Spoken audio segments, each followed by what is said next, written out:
ꯄꯤꯛꯇ꯭ꯔꯨꯅ ꯃꯅꯨꯡ ꯆꯪꯉꯛꯄꯗ ꯏꯃꯨꯡꯗꯣ ꯀꯅꯥꯃꯠꯇ ꯂꯩꯔꯝꯗꯦ. ꯃꯥꯒꯤ ꯀꯥꯗ ꯂꯩꯈꯤꯕꯅꯔꯥ? ꯀꯩꯒꯤꯅꯣ ꯃꯤ ꯂꯥꯛꯑꯒ ꯀꯥꯏ ꯆꯠꯈ꯭ꯔꯖꯥꯠꯅꯣ? ꯃꯣꯏ ꯃꯤꯁꯤꯡꯁꯦ ꯍꯧꯖꯤꯛꯇ ꯃꯣꯔꯦ ꯑꯃꯨꯛ ꯆꯞ ꯂꯦꯞꯄꯤ. ꯅ꯭ꯌꯨꯇꯟꯅ ꯆꯥꯛꯈꯨꯝꯗꯩ ꯊꯣꯔꯛꯄꯗ ꯎꯕꯗ ꯄꯤꯛꯇ꯭ꯔꯨ ꯏꯀꯥꯏꯕꯣꯏ ꯀꯩꯕꯣꯏ ꯌꯥꯝ ꯇꯟꯅ ꯍꯥꯏꯐꯦꯠ ꯂꯨꯛꯊꯩ. ꯅ꯭ꯌꯨꯇꯟ ꯄꯤꯁꯨꯝ ꯑꯅꯤ ꯁꯨꯛꯆꯤꯜꯂꯒ ꯌꯥꯝ ꯃꯨꯟꯅ ꯍꯥꯏꯐꯦꯠ ꯌꯦꯡꯂꯝꯃꯤ. ꯑꯗꯨꯒ ꯀꯔꯤꯁꯨ ꯍꯥꯏꯗꯅ ꯃꯥꯒꯤ ꯀꯥꯗ ꯆꯪꯒꯦ ꯇꯧꯕꯗ ꯎꯕꯗ ꯄꯤꯛꯇ꯭ꯔꯨ ꯇꯍꯥ ꯑꯦꯟꯁꯥꯡꯁꯦ.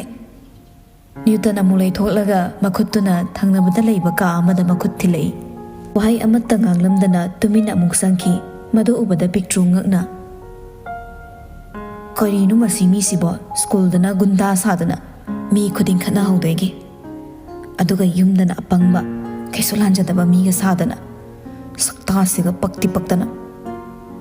ꯄꯤꯛꯇ꯭ꯔꯨꯁꯨ ꯅ꯭ꯌꯨꯇꯟꯅ ꯃꯈꯨꯠ ꯊꯤꯜꯂꯝꯕ ꯀꯥ ꯃꯅꯨꯡꯗꯨꯗ ꯍꯥꯏꯐꯦꯠ ꯃꯤ ꯀꯧ ꯆꯪꯂꯛꯏ. ꯃꯤ ꯂꯩꯕ꯭ꯔꯣ? ꯀꯅꯥ ꯂꯩꯒꯦ? ꯑꯁꯨꯝꯅ ꯃꯅꯨꯡ ꯆꯪꯉꯛꯄ ꯃꯇꯝꯗꯗꯤ ꯀꯅꯥꯁꯨ ꯂꯩꯔꯝꯗ꯭ꯔꯦ. ꯃꯤꯁꯨ ꯂꯩꯇꯅ ꯂꯩꯒ ꯍꯥꯏꯖꯤꯜꯂꯤ. ꯄꯣꯠ ꯆꯩꯒ ꯃꯥꯡꯂꯒ ꯑꯩꯉꯣꯟꯗ ꯑꯃꯨꯛ ꯇꯥꯏꯅꯕꯤꯒꯦ ꯍꯥꯏꯔ ꯈꯪꯗꯦ. ꯃꯆꯤꯟꯗ ꯃꯨꯔꯨꯝ ꯁꯣꯜꯂꯒ ꯄꯤꯛꯇ꯭ꯔꯨ ꯄ꯭ꯔꯞ ꯊꯣꯔꯛꯏ. ꯃꯥꯅ ꯍꯦꯛ ꯊꯣꯔꯛꯄꯒ ꯊꯣꯡꯖꯜꯗ ꯂꯩꯃꯒ ꯊꯦꯡꯒꯥꯏꯅꯩ. ꯄꯤꯛꯇ꯭ꯔꯨ ꯈꯪꯄ꯭ꯔꯦ ꯈꯪꯉꯤ. ꯂꯩꯃꯁꯨ ꯑꯗꯨꯝ ꯃꯉꯥꯏ. ꯃꯥꯒꯤ ꯀꯥꯗꯒꯤ ꯅꯨꯄꯤ ꯃꯆꯥ ꯑꯃ ꯊꯣꯔꯛꯄꯗꯨꯗ ꯄꯥꯈꯠꯅ ꯇꯤꯡꯉꯛ ꯄꯤꯛꯇ꯭ꯔꯨꯒꯤ ꯀꯣꯛꯇꯒꯤ ꯇꯣꯟ ꯐꯥꯎꯕ ꯌꯥꯝ ꯃꯨꯟꯅ ꯌꯦꯡꯂꯛꯏ.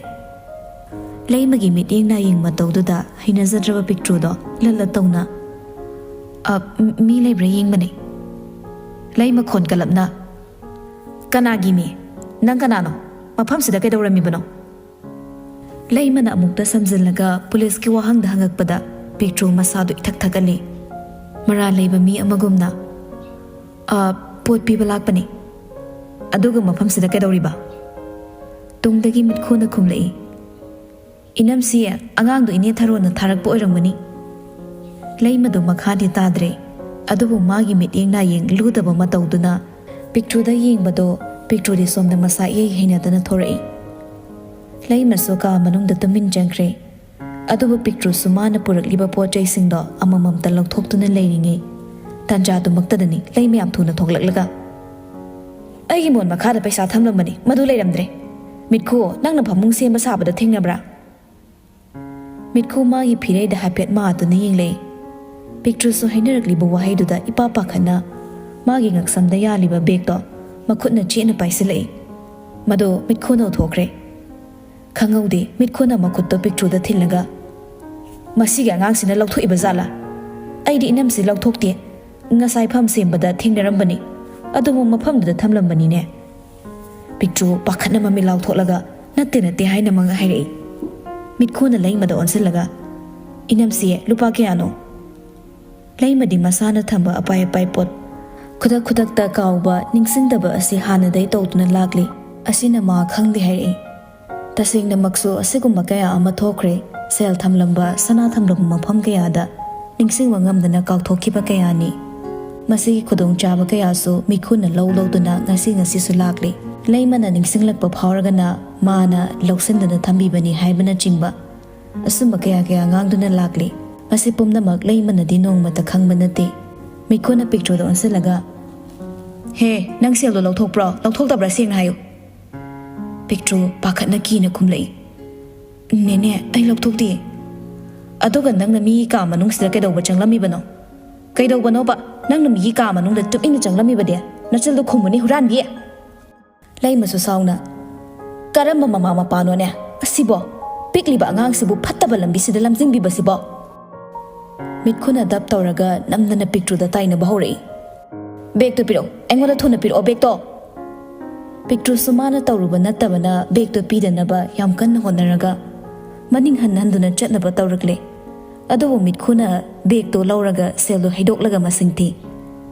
ꯆꯥꯝꯃꯉꯥ ꯆꯞꯄꯤ ꯈꯔꯒ ꯑꯁꯣꯏꯕ ꯀꯩ ꯑꯗꯨꯒ ꯌꯥꯎꯔꯝꯃꯤꯕꯁꯤꯡꯗꯨ ꯎꯕꯗ ꯃꯤꯠꯈꯨꯅ ꯃꯊꯕꯥꯛ ꯐꯨꯔꯒ ꯍꯔꯤ ꯀꯌꯥꯗ ꯉꯝꯂꯤꯕ ꯑꯉꯥꯡꯅꯣꯅꯦ ꯁꯦ? ꯑꯁꯨꯛ ꯄꯤꯛꯏꯕ ꯃꯥꯅ ꯍꯨꯔꯥꯟꯕꯒ ꯁꯥꯔꯗꯅ ꯀꯔꯝꯕ ꯃꯃꯥ ꯃꯄꯥꯅꯣ ꯃꯆꯥꯁꯤꯕꯣ? ꯄꯤꯛꯇ꯭ꯔꯨ ꯃꯁꯥꯗꯨ ꯊꯛꯅꯤ. ꯄꯥꯈꯠꯅ ꯃꯁꯥꯒꯤ ꯁꯦꯜꯗꯣ ꯂꯧꯅꯕ ꯃꯤꯠꯈꯨꯒꯤ ꯃꯈꯨꯠꯇ ꯂꯥꯝꯅꯕ ꯍꯣꯠꯅꯩ. ꯅꯦꯅꯦ, ꯑꯩꯒꯤ ꯄꯩꯁꯥꯅꯤ. ꯑꯗꯨꯗꯤ ꯁ꯭ꯀꯨꯜꯒꯤ ꯐꯤꯁ ꯊꯤꯅꯕ ꯍꯥꯏꯅ ꯇꯨꯡꯁꯤꯜꯂꯒ ꯊꯝꯕꯅꯤ. ꯑꯩ ꯑꯁꯦꯡꯕ ꯅꯣꯏꯒꯤ ꯁꯦꯜꯗꯣ ꯂꯧꯗꯦ. ꯃꯃꯥ, ꯑꯩꯒꯤ ꯁꯦꯜꯗꯣ ꯄꯤꯕꯤꯌꯨ. ꯃꯤꯠꯈꯨꯅ ꯃꯃꯥꯏꯗ ꯈꯨꯠꯄꯥꯛꯅ ꯊꯥꯔꯛꯏ. ꯀꯔꯤꯒꯤ ꯐꯤ ꯅꯆꯤꯟꯅ ꯗꯨꯛ ꯊꯤꯕ ꯂꯩꯃ ꯃꯁꯥꯗꯣ ꯁꯥꯎꯅꯤꯡꯕꯅ ꯂꯣꯏꯈ꯭ꯔꯦ ꯃꯥꯒꯤ ꯃꯀꯣꯛ ꯁꯥꯛꯄꯤ ꯉꯥꯡꯅ ꯁꯛꯅ ꯌꯥꯗꯕꯤꯗ ꯍꯧꯔꯛꯂꯦ ꯌꯥꯝ ꯊꯨꯅ ꯃꯄꯥꯜꯗ ꯃꯥꯕꯨ ꯂꯥꯛꯇꯅꯤꯟꯈꯣ ꯃꯐꯝꯁꯤꯗ ꯁꯨꯝ ꯂꯩꯔꯕꯗꯤꯅꯦ ꯑꯩ ꯐꯠꯇꯕ ꯊꯕꯛ ꯇꯧꯔꯛꯄꯁꯨ ꯌꯥꯏ ꯃꯤꯠꯀꯨꯠꯁꯨ ꯑꯃꯨꯛ ꯍꯥꯞꯂꯛꯏ ꯍꯔꯤ ꯍꯔꯤ ꯀꯌꯥꯗ ꯉꯝꯂꯤꯕ ꯑꯉꯥꯡꯅꯣꯅꯦꯁꯦ ꯍꯧꯖꯤꯛ ꯏꯅꯝꯁꯤꯅ ꯁꯦꯜ ꯂꯧꯕ ꯌꯦꯡꯂꯝꯗ꯭ꯔꯕꯗꯤ ꯑꯩꯕꯨ ꯕꯗꯅꯥꯝ ꯆꯥꯗꯧꯔꯤꯕꯅꯤꯅꯦ ꯀꯌꯥꯗ ꯉꯝꯃꯤꯕ ꯑꯉꯥꯡꯅꯣ ꯄꯤꯛꯇ꯭ꯔꯣ ꯀꯞꯄꯒ ꯃꯈꯥꯗ ꯐꯝꯊꯔꯒ ꯃꯈꯨꯠ ꯂꯣꯟꯅꯩ ꯃꯃꯥꯒꯤ ꯁꯦꯜꯗꯣ ꯃꯨꯟꯅ ꯌꯦꯡꯕꯤꯌꯨ ꯑꯩꯒꯤꯗ ꯂꯨꯄꯥ 5,600ꯅꯦ ꯑꯁꯣꯏꯕꯁꯤꯡꯗꯨꯒ ꯃꯤꯠꯈꯨꯅ ꯑꯊꯤꯕ ꯀꯌꯥ ꯁꯤꯖꯤꯟꯅꯔꯒ ꯂꯩꯃꯕꯨ ꯏ ꯍꯥꯞꯅꯕ ꯍꯣꯠꯅꯩ ꯃꯥꯁꯨ ꯀꯔꯤꯁꯨ ꯈꯟꯊꯗꯅ ꯑꯉꯥꯡꯗꯨꯒꯤ ꯃꯃꯥꯏ ꯃꯃꯤꯠꯇ ꯊꯥꯖꯤꯜꯂꯛꯏ ꯄꯤꯛꯇ꯭ꯔꯨꯕ ꯃꯄꯥꯅ ꯅꯝꯗꯅ ꯏꯟꯊꯣꯔꯛꯏ ꯑꯗꯨꯕꯨ ꯃꯈꯣꯏꯅ ꯐꯨꯔꯁꯨ ꯕꯗꯅꯥꯝ ꯁꯤꯕꯤꯔꯁꯨ ꯃꯁꯥꯒꯤ ꯑꯁꯦꯡꯕ ꯄꯩꯁꯥ ꯑꯣꯏꯕꯅ ꯃꯗꯨ ꯄꯨꯗꯅꯗꯤ ꯃꯥ ꯍꯜꯂꯣꯏ ꯈꯟꯅ ꯀꯞꯇꯨꯅ ꯐꯅꯌꯥꯝ ꯀꯟꯅ ꯍꯥꯏꯖꯩ ꯑꯩ ꯍꯨꯔꯥꯟꯕꯤ ꯅꯠꯇꯦ ꯏꯅꯦ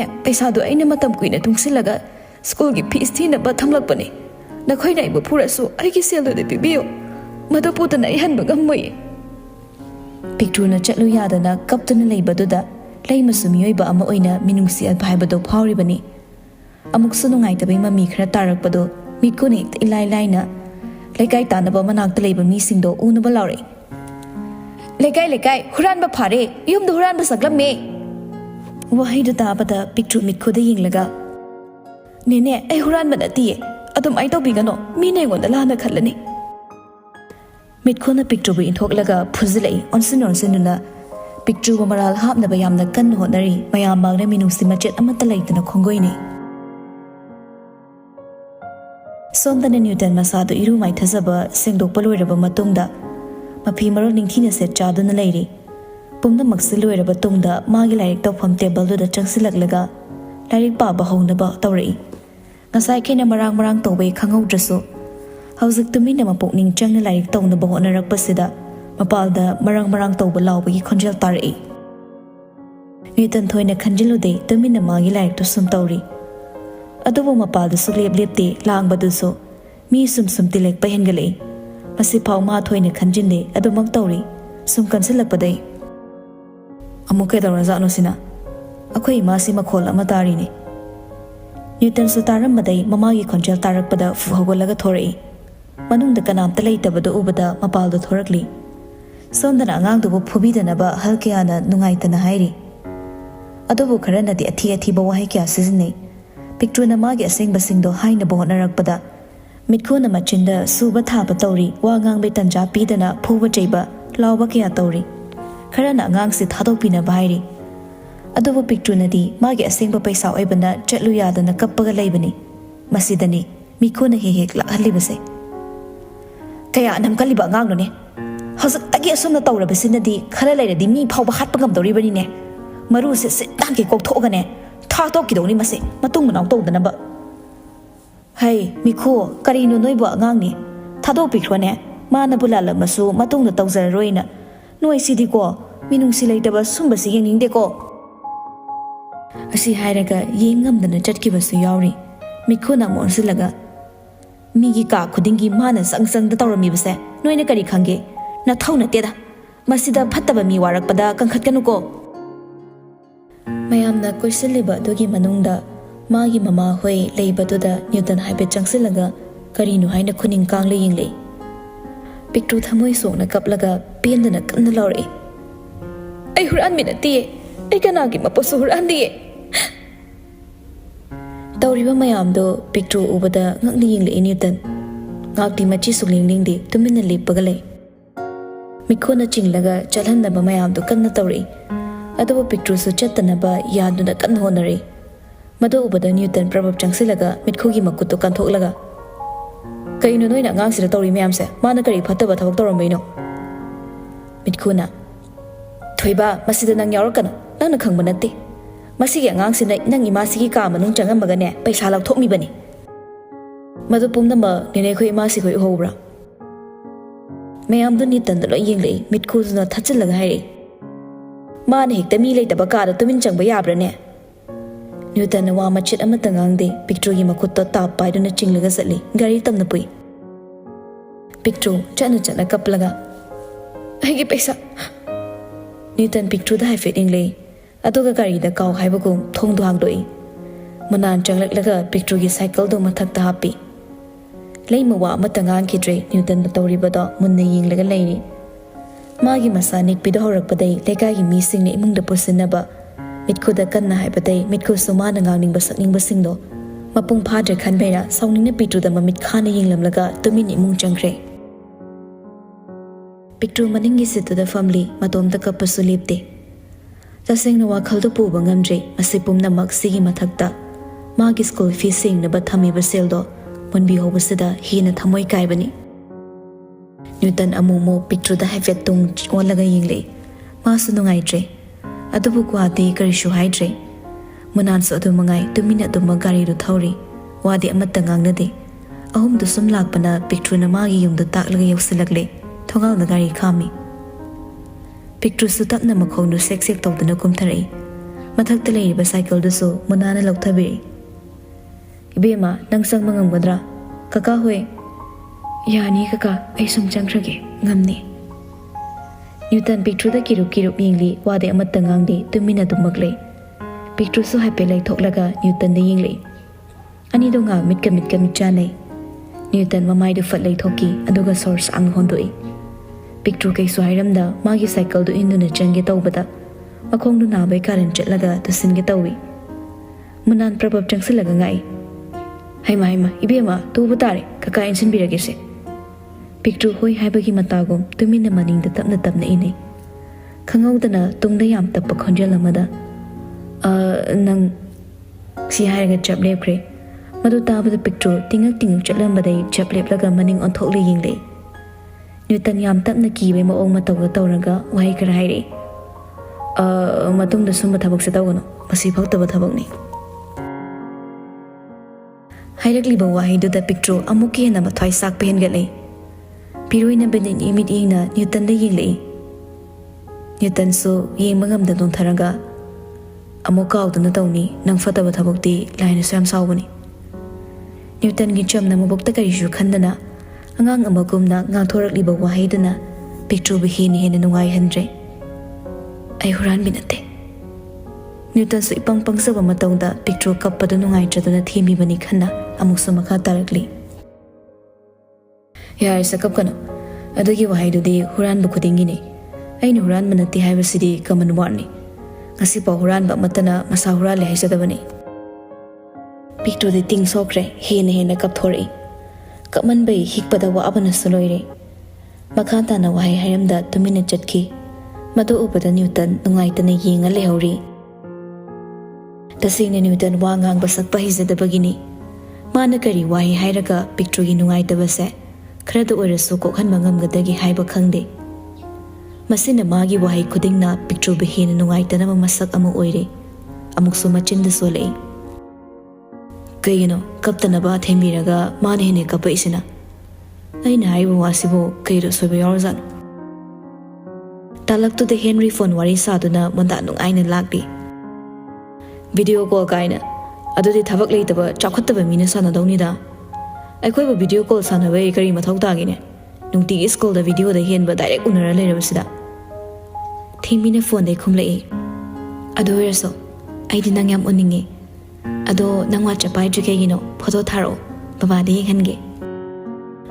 As ayam talida nupi singse wa chapai di message akhang mangamdeba aduini si phone lising mung tori ini nang wari sabe busy lebe moi hat karam doini da.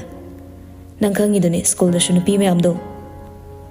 Kay phone no nangi se sau batong na bobo lawi makhol su tabem nungai di. Mi iPhone 14 ne atang mani kaino. Aina handak langu bani nungai trise. Ma na pai ba mana da na piduna ki pe ni. As yam nungai di amasilo. Paisa adu pai dubo asau ba se su pai gi haira. 15 tholak pa ngai bani. Asi phau leiba numit tarani fadri. Aikoi father na angda loire. Asumna nok tana wari asadana lagli. Tanja do maktada Newton ga munan ga thorakpada ubada Henry so ai laukre. Lawai samdu chap yungkhai ingaw ngaw na nakan leiriba khongba du da fanjong thakre. Newton ga munan ga so tumina do magari ka khatkre. Hana yenglamba tawdana gari thokibagi makhol tabada khongba nagi Henry mangaklit khalai. Aduga gari do kada yona chatkrabagi haina yenglakpani. ꯂꯥꯞꯅ ꯊꯧꯈꯤꯕꯗ ꯎꯕꯗ Henry ꯐꯖꯅ ꯐꯝꯃꯒ ꯅꯨꯡꯁꯥ ꯁꯣꯔ ꯍꯣꯜꯂꯛꯏ ꯏꯃꯥꯏ ꯁꯤꯔꯝꯅꯤꯗ ꯁꯝꯅꯥꯗ ꯂꯤꯠꯂꯤꯁꯦ ꯑꯗꯨꯁꯨ ꯑꯇꯩ ꯃꯤ ꯑꯣꯏꯔꯗꯤ ꯐꯩꯕ ꯃꯣꯔꯦ ꯀꯣꯔꯤꯌꯥꯁꯤꯗ ꯉꯥ ꯐꯥꯏꯔꯣ ꯕꯣꯁ ꯈꯣꯡꯕꯥꯟꯗꯨꯗ ꯍꯦꯟꯂꯤꯌ ꯈꯪꯅ ꯑꯃꯨꯛ ꯃꯃꯥꯏꯗꯣ ꯈꯣꯡꯕꯥꯟꯗꯨꯗ ꯆꯨꯞꯂꯨꯄꯤ ꯇꯁꯦꯡꯅ ꯃꯥꯗꯤ ꯀꯅꯥꯅꯣ ꯈꯪꯕ ꯅꯠꯇꯦ ꯇꯦꯟꯁꯟ ꯑꯃꯗ ꯂꯩꯈꯤꯕꯅ ꯃꯁꯤꯅ ꯄꯥꯈꯠꯅ ꯇꯧꯔꯤꯕꯅꯤ ꯑꯌꯥ ꯑꯩꯈꯣꯏ ꯀꯗꯔꯕꯣꯁꯦ ꯏꯁꯤꯡ ꯑꯄꯨꯝꯕꯁꯤꯗ ꯏꯔꯣꯏꯔꯣ ꯍꯦꯟꯔꯤ ꯐꯨꯛ ꯐꯥꯎꯒꯠꯂꯛꯏ ꯑꯗꯨꯒ ꯁꯥꯎꯅ ꯃꯁꯤꯒꯤ ꯇꯣꯝꯕꯤꯅꯥꯎ ꯍꯥꯏꯕ ꯁꯦꯟꯗ꯭ꯔꯥꯡ ꯃꯥꯟꯕꯁꯦ ꯍꯦꯛꯇ ꯑꯣꯏꯔꯝꯗꯣꯏꯅꯤꯁꯦ ꯆꯩꯔꯛ ꯈꯠꯁꯤꯗꯤ ꯑꯩꯒꯤ ꯑꯥꯏꯐꯣꯟꯗꯤ ꯑꯁꯤ ꯍꯥꯏꯔꯒ ꯑꯃꯨꯛ ꯃꯈꯥꯗ ꯀꯩꯗ ꯀꯣꯏꯊꯤ ꯊꯤꯔꯛꯏ ꯀꯩꯅꯣ ꯑꯥꯏꯐꯣꯟꯁꯦ ꯀꯤꯄꯦꯗꯇꯁꯨ ꯂꯩꯕ꯭ꯔꯣ ꯂꯋꯥꯏ ꯑꯉꯥꯡ ꯆꯩ ꯂꯥꯛꯀꯅꯤ ꯏꯅ ꯏ ꯀꯥꯕꯅꯦ ꯏꯁꯤꯡꯁꯤꯗ ꯅꯝꯖꯟꯅꯤ ꯍꯧꯖꯤꯛ ꯀꯩ ꯍꯥꯏꯕꯗꯨꯅ ꯅꯪꯒꯤ ꯀꯤꯄꯦꯗ ꯃꯃꯤꯠ ꯃꯅꯥ ꯃꯆꯤ ꯌꯥꯎꯗꯕꯗꯣ ꯍꯦꯟꯔꯤꯁꯨ ꯏꯁꯤꯡꯗ ꯃꯥꯔ ꯑꯣꯠꯇꯨꯅ ꯊꯤꯕ ꯌꯥꯕ ꯊꯤꯔꯛꯏ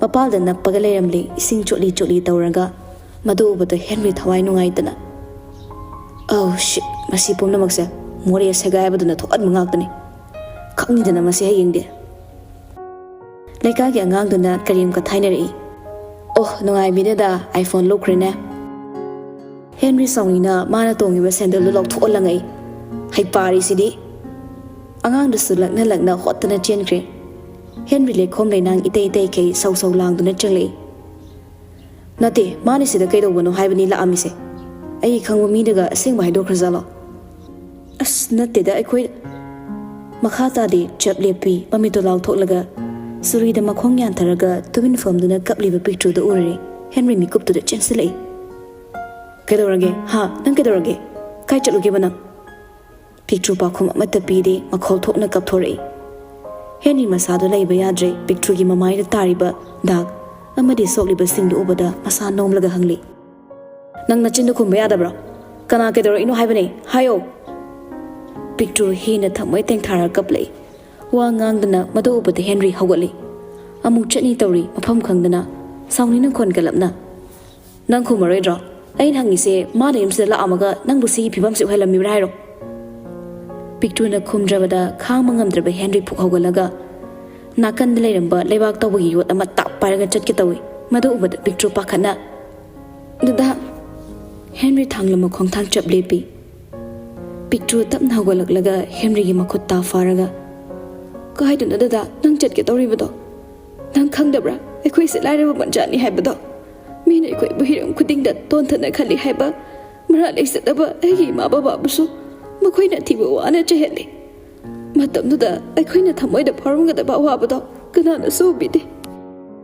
ꯀꯅꯥꯅ ꯑꯗꯨꯒꯤ ꯋꯥꯍꯩꯗꯣ ꯅꯪꯉꯣꯟꯗ ꯍꯥꯏꯔꯛꯏ ꯃꯤꯗꯣ ꯑꯩ ꯇꯨꯃꯤꯟꯅ ꯈꯥꯡꯗꯨꯅ ꯂꯩꯕ ꯉꯝꯃꯣꯏ ꯇꯁꯦꯡꯅ ꯑꯇꯣꯞꯄ ꯑꯋꯥꯕ ꯀꯌꯥ ꯃꯥꯌꯣꯛꯅꯕ ꯈꯥꯡꯕ ꯄꯨꯝꯅꯃꯛ ꯉꯝꯒꯅꯤ ꯑꯗꯨꯕꯨ ꯑꯩꯒꯤ ꯏꯆꯦꯜꯗ ꯑꯁꯤꯒꯨꯝꯕ ꯇꯧꯔꯛꯄ ꯃꯤꯗꯨꯗꯤ ꯑꯩꯅ ꯃꯈꯣꯏꯕꯨ ꯂꯦꯝꯅ ꯊꯥꯔꯣꯏ ꯄꯤꯛꯇ꯭ꯔꯨꯁꯨ ꯃꯥꯅ ꯉꯁꯥꯏ ꯊꯣꯛꯈꯤꯕ ꯊꯧꯗꯣꯛ ꯃꯌꯥꯝꯗꯣ ꯑꯃꯠꯇ ꯆꯤꯠꯊꯗꯅ ꯃꯕꯨꯡꯗ ꯇꯝꯂꯤ ꯇꯁꯦꯡꯅ ꯍꯦꯟꯔꯤ ꯈꯥꯡꯕ ꯉꯝꯗ꯭ꯔꯦ ꯃꯥꯅ ꯍꯦꯟꯅ ꯃꯆꯜꯕꯨ ꯎꯔꯒ ꯅꯨꯡꯉꯥꯏꯇꯅ ꯀꯞꯂꯛꯏ ꯂꯥꯏꯔꯕꯁꯤꯡꯕꯨ ꯇꯣꯟꯊꯅ ꯎꯕ ꯇꯨꯍꯠꯄꯤꯕ ꯃꯌꯥꯝꯁꯤꯅ ꯍꯦꯟꯔꯤ ꯉꯁꯤ ꯐꯥꯎꯕ ꯃꯔꯦꯡ ꯃꯃꯥꯟꯅꯕ ꯇꯤꯟꯅꯕ ꯑꯃꯗꯤ ꯊꯦꯡꯅꯔꯛꯄ ꯃꯇꯝꯗ ꯁꯦꯜ ꯄꯥꯏꯕ ꯃꯤ ꯁꯥꯔꯒ ꯃꯌꯥꯝꯒꯤ ꯃꯔꯛꯇꯩ ꯇꯥꯗꯅꯕ ꯃꯍꯥꯛꯅ ꯍꯣꯠꯅꯔꯛꯂꯤ ꯃꯤꯑꯣꯏꯕ ꯑꯃ ꯑꯣꯏꯅ ꯃꯤꯑꯣꯏꯕ ꯑꯃꯗ ꯃꯤꯅꯨꯡꯁꯤ ꯍꯥꯏꯕꯗꯣ ꯐꯥꯎꯕ ꯉꯝꯗ꯭ꯔꯕꯀꯣ ꯃꯈꯣꯏꯗꯤ ꯁꯥꯒ ꯄꯥꯡꯈꯛ ꯑꯣꯏꯔꯕ ꯃꯤ ꯉꯥꯛꯇꯅꯤ ꯅꯧꯖꯔꯤꯕ ꯑꯉꯥꯡ ꯅꯉꯣꯟꯗ ꯑꯗꯨꯒꯤ ꯐꯤꯕꯝꯗꯨ ꯌꯧꯅꯕ ꯇꯧꯔꯛꯄ ꯐꯪꯒꯅꯤ ꯃꯣꯏ ꯁꯣꯏꯗꯅ ꯐꯪꯒꯅꯤ ꯑꯐꯕꯗꯤ ꯀꯩꯗꯧꯅꯨꯡꯗꯁꯨ ꯑꯣꯏꯔꯣꯏ ꯃꯣꯏ ꯏꯁꯣꯔ ꯂꯩꯔꯤ ꯗꯗꯥ ꯑꯩ ꯐꯠꯇꯕ ꯊꯕꯛ ꯉꯁꯤꯐꯥꯎ ꯀꯅꯥꯒꯤ ꯃꯐꯝꯗꯁꯨ ꯇꯧꯔꯛꯇ꯭ꯔꯤꯌꯦ ꯇꯧꯁꯨ ꯇꯧꯔꯣꯏ ꯌꯥꯔꯦꯗꯣ ꯃꯈꯣꯏꯒꯤ ꯃꯇꯝ ꯂꯥꯛꯈꯤꯅꯤ ꯑꯗꯨꯒ ꯅ꯭ꯌꯨꯇꯟ ꯍꯥꯏꯗꯨꯗꯤ ꯐꯖꯅ ꯍꯥꯏꯗꯕ꯭ꯔꯥ ꯃꯥꯅ ꯑꯗꯨꯔꯣ ꯑꯩꯅꯅꯦ ꯑꯩꯁꯨ ꯍꯨꯔꯥꯟꯕꯤ ꯅꯠꯇꯦ ꯍꯥꯏꯔꯒ ꯃꯥꯅ ꯍꯨꯔꯥꯟꯕ ꯃꯤ ꯈꯨꯗꯤꯡꯒꯤ ꯀꯃꯟ ꯋꯥꯔꯗꯅꯤ ꯍꯨꯔꯥꯟꯕ ꯑꯃꯠꯇꯅ ꯃꯁꯥꯅ ꯍꯨꯔꯥꯜꯂꯤ ꯍꯥꯏꯗꯕꯅꯦ ꯍꯥꯏꯔꯤꯕ ꯍꯦꯟꯔꯤ ꯃꯌꯥ ꯆꯤꯛꯂꯒ ꯁꯥꯎꯅꯤꯡꯅ ꯁꯣꯜꯂꯤ ꯀꯌꯥ ꯎꯁꯤꯠꯇ꯭ꯔꯤꯅꯣꯅꯦ ꯈꯪꯗꯧ ꯂꯩꯗꯅ ꯅꯪ ꯍꯌꯦꯡꯗꯤ ꯃꯥ ꯑꯩ ꯅꯣꯡꯃꯗꯤ ꯁꯣꯏꯗꯅ ꯑꯩ ꯍꯨꯔꯥꯟꯕꯤ ꯅꯠꯇꯦ ꯍꯥꯏꯅ ꯈꯪꯍꯟꯒꯅꯤ ꯃꯣꯏꯒꯤ ꯊꯕꯛ ꯁꯨꯕꯤ ꯑꯃ ꯂꯩꯕꯗꯣ ꯃꯥꯅ ꯁꯣꯏ ꯑꯣꯏꯔꯝꯒꯅꯤꯕ ꯃꯥꯅ ꯑꯩꯕꯨ ꯃꯌꯥꯝ ꯃꯥꯡꯗ ꯍꯨꯔꯥꯟꯕꯤꯅꯦꯅ ꯆꯤꯡꯉꯤꯅꯤ ꯅꯠꯇꯦꯅꯦ ꯑꯩꯅ ꯉꯛꯏꯗꯤ ꯅꯪ ꯄ꯭ꯔꯤꯟꯁꯤꯄꯥꯜꯒꯤ ꯃꯌꯨꯝꯅꯤ ꯈꯪꯗ꯭ꯔꯤꯁꯤꯅꯤ ꯀꯃꯥꯏꯅ ꯇꯧꯔꯤꯅꯣꯕ ꯁꯤꯕꯨ ꯁꯤꯔꯝꯃꯣꯏꯗ꯭ꯔꯣ ꯑꯃꯨꯛ ꯊꯤꯒꯠꯅꯔꯛꯇꯅꯕ ꯑꯩ ꯀꯃꯥꯏ ꯈꯪꯗꯧꯔꯤꯒꯦ ꯃꯃꯤꯡꯁꯨ ꯅꯨꯄꯤꯒꯤ ꯃꯃꯤꯡ ꯍꯥꯏꯔꯛꯑꯦ ꯑꯩꯗꯤ ꯅꯣꯡꯃꯗꯁꯨ ꯃꯣꯏꯗ ꯆꯠꯂꯨꯕ ꯂꯩꯇꯦ ꯀꯩꯝꯇ ꯈꯜꯂꯨꯔꯁꯦ ꯀꯞꯄꯗꯣ ꯗꯗꯥ ꯏꯁꯤꯡ ꯂꯣꯟꯕꯤꯔꯛꯀꯦꯀꯣ ꯏꯁꯤꯡ ꯑꯁꯥꯕ ꯅꯞꯊꯣꯛꯁꯦ ꯑꯦꯛꯖꯥꯝꯁꯨ ꯀꯨꯏꯗ꯭ꯔꯦ ꯂꯥꯏꯔꯤꯛ ꯀꯟꯅ ꯄꯥꯎꯀꯣ ꯁ꯭ꯀꯨꯜꯗꯤ ꯅꯣꯡ ꯅꯤꯅꯤ ꯀꯥꯎꯔꯅꯨ ꯑꯩꯅ ꯁ꯭ꯀꯨꯜ ꯀꯥꯗ꯭ꯔꯗꯤ ꯅꯪꯗꯤ ꯀꯅꯥ ꯊꯥꯒꯠꯄꯤꯗꯣꯏꯕ Henry kanna nokthorei nagi ngaragi acting do over chat pam su yauri mayam na thina ngang bana ba nang koidi na aidi no ingwana khang ngam da si dawni mi khara malali ni kaino anduna da asing be peace pina ba paisa leidre asi hairaga amuk kablei Henry tawpam khangdre adubu machal bu kaptana ba themjinbi mabung machal ani do ngak awa nungai wari batai tawraba tungda magi mathau tawbu honaragli somdana kamdori leima yumdu pokhai dawi sawlangi magi makok chakpi ngang khradi leptabi do horakle natte nangna yumgi pot huralami ba mi dubu mayum phawba thinbiru ribani ne ha Newton tumina luktharaga lei wa amata ngangde hanasu yingba tawde leimati hena khwaidok thitpa haidu oire yumsida leiriba mi pumnamakse magi sauda ngakpo panthaduna leningdaba haidu oirabani Sanahal su yumduda leiribani makhoina ngangnariba singdu tabada tasingna puba thangba ngamdre yumsida ne ngakpo thanaba phamba ngamde asimaknani yumsida aina ngakpok leitribase angangi so kemta khande hainingba ngangduna leini maduna phaba oirakpa haibasune natte yumsida nongmata ningthina leitaba nupi angang kari thui kari chari su khangdaba nangna wa nganglaga ekhoina tagadro yumsida leitebe maramse kari dagi oiri haibase nangna sana gyan tadre yumsida huran ba changlaga huran bido mayumda ningthina thinbiru basibu yaningbra nangbo sanahil ingangakna karibo mitkhuna tanja chana ngasai thaudok singdo ahenba machu men thaktuna tamli sanahal tapna nga khaduna hairagli karino madugi angangdudi yam chambani lai lai su haibani hoji magi ne haibada kana su leitrabani ne mapa mama ani su nganna kaina khrabani ne laima bisumani suklaga o aduna oiri ne mana gi ka manung mak changlaga sel hurala mise lamja sarado ngangnari ba mayam du taba ngamdaduna Newton magi ka da probab changki thongdu safu kanna kamlauna thingjinki sanahal tapna wa ngang bhai base yam lubani mina sibana chinna sana sibana khongulda masi hainaba malaibani nang kawgunu kaisu leitaba sel kharaduna pikliba angang du sukthina tawkiba mayam do afabadi oiroine nungsina pithoki bi kaidauge noise wa yam ngang ningde ko si hairam laga sanahal thokre leimas tension hena kari mapure buso yumda lehaningde mapure bu yumda lehaningi leiraga su iso ipomna leiba ngamdana ba maongdu tawri tasini mungsade mikup ama inthana wakal khanba habadu leitre asumna numittu mahaukirami mathangi ayukni nganta hogalaga nupi thabak nupagi thabak haiba amata khaida Henry sumang mangol imung pumnamak sitpa sengba loiraba tongda sitna na wai taithokli picture na mangol da ngasi kaiba hawai sardo yonduna leiri mayom se tarapi ba ngak yomi yamjada da ngasi de Henry wai taina hairi yankai pibado mayom amadi semo ka sabu khogi usopki hairamani asunna Henry su magi tawgadaba thaba inkhang singdo ningthina tawkre picture na semaga thamiba singdo khawda loin hanjinli aisi thindorage tumina laik tora leramuko dada ai chak thongdo amage hey tumina na thawdoroga layo dada fat halaga ne thongge nasa nungai tiduga acha pom talero ayukta ki kem da chadre kari asa pono asa bu cha ba hebra isa acha poto bada hingsabi olaga ai bu ato gi to bonang na cha po cha gi kaina Henry sunuk nok tana machal bu karen naraga chat pa hobi picture painaga hang nang di nupi da kap ka tawdana adui saw taba nupi ko redi khara taw tare dana ai bu khutse sok ting ting thok tradi usit kadro angang oi khona khanglakini na asi hainaga Henry nok tan thokre somdana kamdauri Newton oza amaga ka da tuition kan tawri nakan na leimado khabar ama paraga leiri mikup amata chithokdana machawu scenery bani oza ama chatkibaga ama laktuna tawni loikrasu laik pagadabani haina mapal thokana da namsilaga thammi masina masa sonjunaba nattana mayamgadi tokhai taba angang haibatu oirakpa tabani oza singdu chatkrabada leimana sangduna leirambadai hogalaktuna thoiba nang phasana pukning changna tawramo imase thabak amata loisilukige Newton kaisu khomde magi tawpham thokpada tomak tawraga leiri adubu Newton do magi mikta picture urai mamito fat panglaga mamonok lei amuso hogolaga thongdu chena lonsale ꯃꯥꯒꯤ ꯃꯣꯝꯄꯥꯛ ꯃꯈꯥꯒꯤ ꯃꯅꯨꯡ ꯑꯣꯏꯔꯞꯅ ꯏꯟꯁꯤꯜꯂꯒ ꯊꯝꯃꯤꯕ ꯐꯣꯟꯗꯣ ꯂꯧꯊꯣꯛꯂꯒ ꯇꯨꯃꯤꯟꯅ ꯌꯦꯡꯂꯤ ꯃꯤꯁ call 3 ꯂꯩꯔꯝꯕꯗꯨ ꯎꯏ ꯇꯁꯦꯡꯅ ꯐꯣꯟꯗꯣ ꯇꯨꯃꯤꯟꯅ ꯄꯥꯏꯕꯅꯤ ꯉꯁꯥꯏ ꯃꯈꯩꯗꯤ ꯁꯥꯏꯂꯦꯟ ꯊꯝꯕꯅ ꯈꯪꯗꯕꯅꯤ ꯑꯃꯨꯛ ꯀꯅꯥꯒꯨꯝꯕ ꯑꯃꯗ ꯀꯣꯜ ꯇꯧꯈ꯭ꯔꯦ ꯁꯣꯝꯗ ꯍꯦꯟꯔꯤ ꯄꯣꯠ ꯆꯩꯁꯤꯡꯗꯨ ꯄꯤꯕ ꯂꯣꯏꯁꯤꯜꯂꯛꯄ ꯃꯇꯨꯡ ꯗꯨꯀꯥꯟ ꯑꯃꯗ ꯆꯪꯁꯤꯜꯂꯤ ꯍꯩꯃꯥ ꯏꯁꯨ ꯅꯨꯄꯤꯗꯨꯗꯤ ꯉꯁꯤ ꯂꯥꯛꯇꯕ꯭ꯔꯥ ꯍꯣꯏ ꯏꯕꯣ ꯃꯁꯥ ꯈꯔ ꯅꯨꯡꯉꯥꯏꯇꯦꯅ ꯂꯥꯛꯇ꯭ꯔꯦ ꯑꯁꯨꯝꯅ ꯃꯥꯁꯨ ꯌꯨꯝꯗ ꯑꯃꯨꯛ ꯍꯜꯂꯛꯂꯦ ꯁꯥꯏꯀꯜ ꯃꯈꯣꯜꯗꯣ ꯂꯥꯞꯇꯛꯅ ꯇꯥꯕꯗ ꯃꯥꯡꯒꯣꯜꯗ ꯐꯛ ꯊꯥꯔꯒ ꯂꯥꯏꯔꯤꯛ ꯇꯧꯔꯝꯕ ꯄꯤꯛꯇ꯭ꯔꯨ ꯍꯔꯥꯎ ꯍꯔꯥꯎꯅ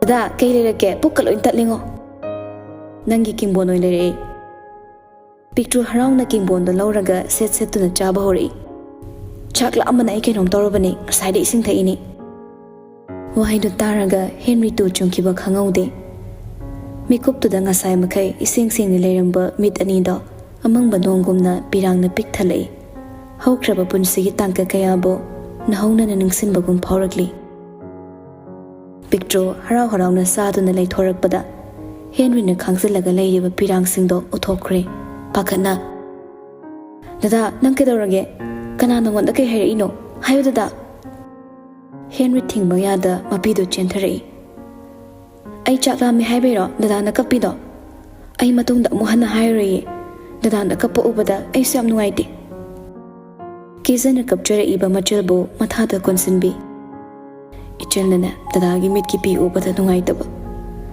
ꯗꯥꯗꯥꯅꯁꯨ ꯏꯆꯜꯒꯤ ꯃꯤꯠꯀꯤ ꯄꯤ ꯎꯕꯗ ꯀꯌꯥꯝ ꯋꯥꯏ ꯍꯥꯏꯕ ꯅꯪ ꯈꯪꯕ꯭ꯔꯥ ꯑꯗꯨꯗꯤ ꯀꯩꯒꯤ ꯀꯞꯄꯤꯕ ꯑꯩꯉꯣꯟꯗ ꯑꯁꯦꯡꯕ ꯍꯥꯏꯌꯨ ꯍꯦꯟꯔꯤ ꯄꯨꯝꯅꯃꯛ ꯈꯪꯖꯤꯜꯂꯒ ꯈꯣꯟꯖꯦꯜ ꯅꯤꯛꯅ ꯇꯞꯅ ꯍꯥꯏꯔꯛꯏ ꯅꯪꯅ ꯌꯥꯝ ꯄꯤꯛꯂꯤꯉꯩ ꯃꯇꯝ ꯑꯃꯗ ꯗꯥꯗꯥꯅ ꯀꯤꯡꯕꯣꯟ ꯂꯩꯔꯛꯇꯦꯅ ꯅꯪꯅ ꯆꯔꯥ ꯍꯦꯜꯂꯒ ꯅꯤꯡꯉꯥꯏ ꯇꯧꯈꯤ ꯃꯇꯝꯗꯣ ꯑꯍꯤꯡꯁꯨ ꯊꯦꯡꯖꯤꯜꯂꯛꯏ ꯗꯥꯗꯥꯅ ꯑꯊꯦꯡꯕ ꯅꯨꯃꯤꯗꯥꯡꯗꯨꯗ ꯅꯪꯒꯤ ꯀꯤꯡꯕꯣꯟ ꯂꯩꯕ ꯆꯠꯈꯤꯕꯗꯣ ꯉꯁꯤꯗ ꯊꯣꯛꯈꯤꯕꯒꯨꯝ ꯏꯁꯥꯗ ꯐꯥꯎꯔꯛꯏ ꯍꯧꯈꯤꯕ ꯄꯨꯟꯁꯤꯒꯤ ꯇꯥꯡꯀꯛ ꯈꯔ ꯅꯤꯡꯁꯤꯡꯂꯛꯏ ꯃꯇꯝꯅ ꯀꯅꯥꯕꯨꯁꯨ ꯉꯥꯏꯗꯦ ꯍꯥꯏꯗꯨꯅꯤ ꯑꯁꯤꯕ ꯀꯧꯕ ꯃꯍꯥꯛꯅ ꯃꯤꯑꯣꯏꯕ ꯑꯩꯈꯣꯏꯅ ꯁꯦꯠꯅ ꯈꯥꯏꯅꯕ ꯌꯥꯗꯕ ꯂꯤꯄꯨꯟꯒꯨꯝ ꯑꯩꯈꯣꯏꯒꯤ ꯏꯁꯥꯒ ꯊꯥꯒꯣꯟꯅꯗꯨꯅ ꯂꯩꯔꯤ ꯄꯨꯝꯅꯃꯛꯁꯤꯗ ꯑꯍꯜ ꯑꯉꯥꯡ ꯈꯥꯛꯇꯅ ꯑꯍꯥꯟꯅ ꯀꯣꯟ ꯈꯥꯏꯗꯅ ꯑꯗꯨꯃꯛ ꯃꯥꯒꯤ ꯃꯇꯝ ꯂꯥꯛꯄꯗ ꯊꯋꯥꯏ ꯀꯌꯥꯕꯨ ꯁꯦꯠꯇꯨꯅ ꯄꯨꯔꯒ ꯆꯠꯈꯤ ꯑꯁꯤꯕꯒꯤ ꯈꯌꯥꯠꯇ ꯇꯥꯈ꯭ꯔꯕ ꯃꯃꯥ ꯃꯄꯥ ꯀꯥꯏꯅ ꯃꯩꯁꯥ ꯂꯥꯡꯂꯤꯕ ꯍꯦꯟꯔꯤ ꯄꯤꯛꯂꯤꯕ ꯃꯥꯅ ꯑꯋꯥꯕ ꯑꯃꯒꯤ ꯃꯊꯛꯇ ꯃꯥꯒꯤ ꯌꯥꯝꯅ ꯄꯤꯛꯂꯤꯕ ꯃꯆꯜꯁꯤꯒ